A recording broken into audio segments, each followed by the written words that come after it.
All right, guys. So we got some breaking news for the Fani Willis, Nathan Wade, Donald Trump case that's coming out of Fulton County, Georgia today. Now, we're talking about the Georgia election interference case against former President Donald Trump in a plot twist that's pretty much got everybody from your next door neighbor to the power players in Washington, D.C. talking about this thing. Whole lot of charges against Donald Trump have just been dropped in Georgia. That's right, guys. A lot of charges against Donald Trump have just been dropped. And, the case has pretty much had us all glued to our screens, to our TVs, wondering what's going to happen next in this whole saga of the election intrigue. Basically, it just took a major turn. So Fani Willis, the question is, will Fani Willis be disqualified? We're going to talk about a lot today. And we're going to go ahead and start off with Judge Scott McAfee. He decided that the find the votes case, it needed a little bit of a trim. We're talking about 6 counts against former President Donald Trump and his entourage. Poof, just gone. Got rid of those charges. And this is the kind of win that, for Trump, that has his supporters throwing victory parties, and it's got a lot of his critics just kind of scratching their heads like, what's going to come next, right? And, they've been coming after Trump all year, and this is yet another big win. But wait, there's more. There's a lot more courtroom drama that has actually unfolded today. Fani Willis, the prosecutor who's been as determined as like a detective in a crime novel, and Nathan Wade, they are the central characters in this particular legal soap opera. I got a lot more I want to share with you guys. All I ask is that you take 1 second, drop a quick like for the video. I totally appreciate you guys. And I want to thank you so much for sharing this video on Facebook and on Twitter. Now, number one, let's talk about the dismissal of the 6 counts against former President Donald Trump. So basically what we've got Judge Scott McAfee. He dismissed 6 counts in the case against Donald Trump and his 18 co-defendants. Now, a lot of people are wondering why. Why did he get rid of all of these charges? Well, kind of boil down to a matter of details, or I should say probably the lack thereof, right? So the judge pointed out that while the state accused these individuals of soliciting public officers to violate their oaths, it didn't actually provide enough specifics about how they allegedly pulled this off. So imagine being told how you broke a rule, but not which rule that you broke or even how you broke the rule, right? So that's kind of like the crux of the judge's decision.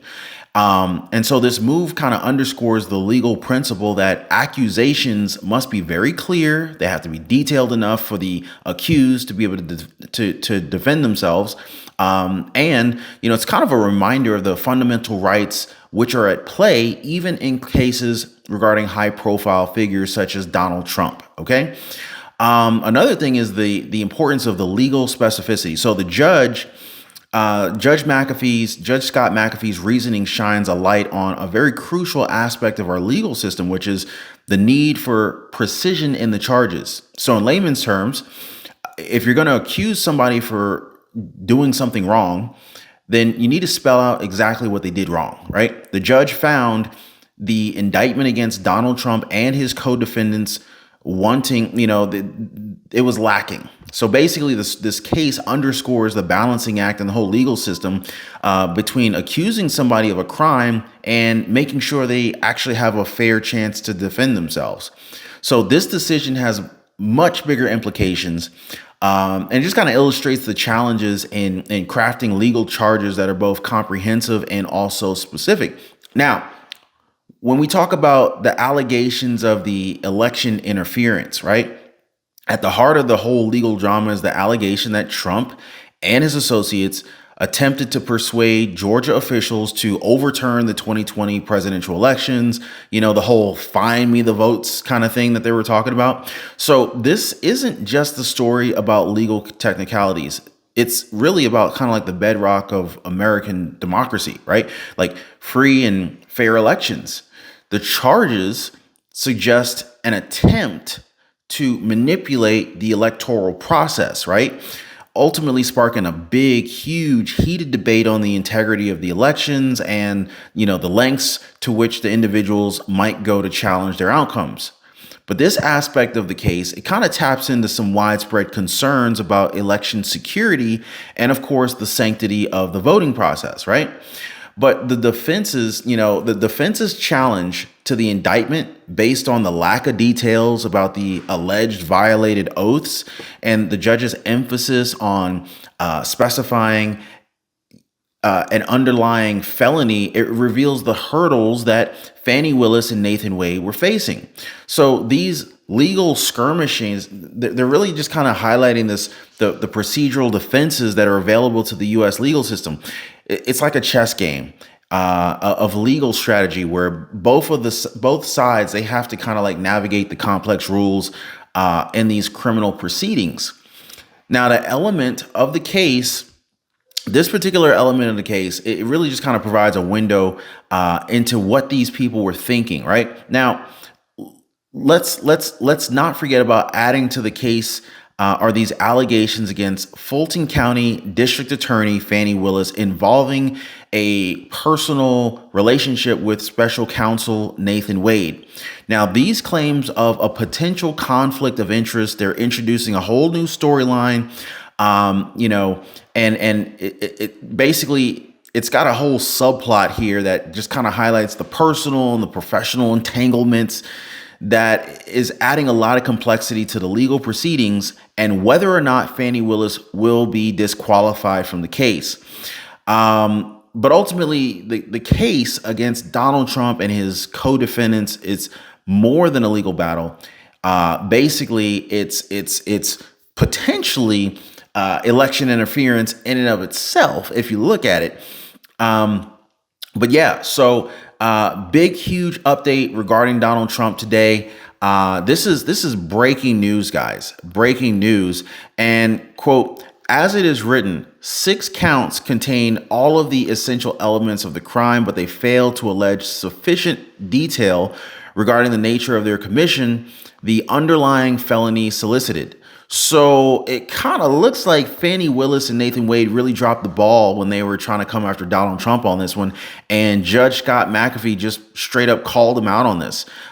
Quote, they did not give the defendants enough information to prepare their defenses intelligently, and the defendants could have violated the constitutions and thus the statute in dozens, if not hundreds of distinct ways. But here's the thing, because the prosecuting attorneys, Fani Willis and Nathan Wade, they didn't properly describe the instances in which the law was broken. It's not the judge's job to identify these things. He is supposed to be reviewing the data presented by the prosecuting attorneys and by the defense counsel, and ultimately making a determination based on that. But basically, it looks like since Fani Willis and Nathan Wade kind of dropped the ball on that, Trump's getting multiple charges dropped. In fact, Georgia state law prohibits any public officer from willfully and intentionally violating the terms of his or her oath as prescribed by law.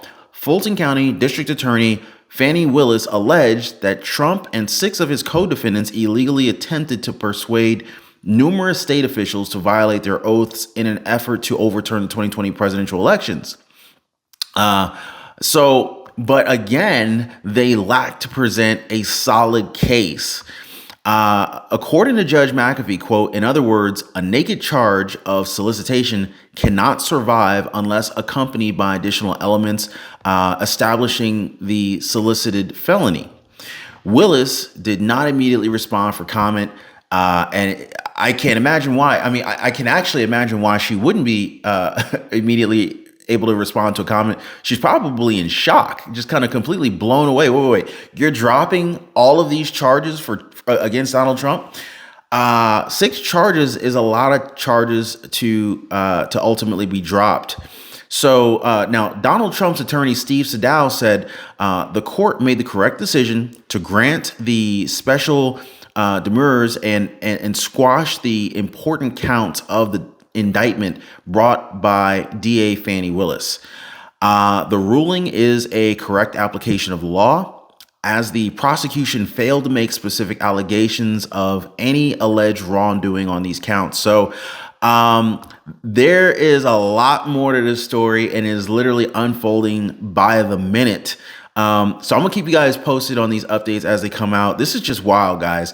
Drop me some comments. Let me know what you guys are thinking. If you haven't already, do drop a like for the video. I totally appreciate you guys. And make sure to share this video on Facebook and Twitter. We need to get the truth out here. I appreciate you guys. I'll see you on the next one.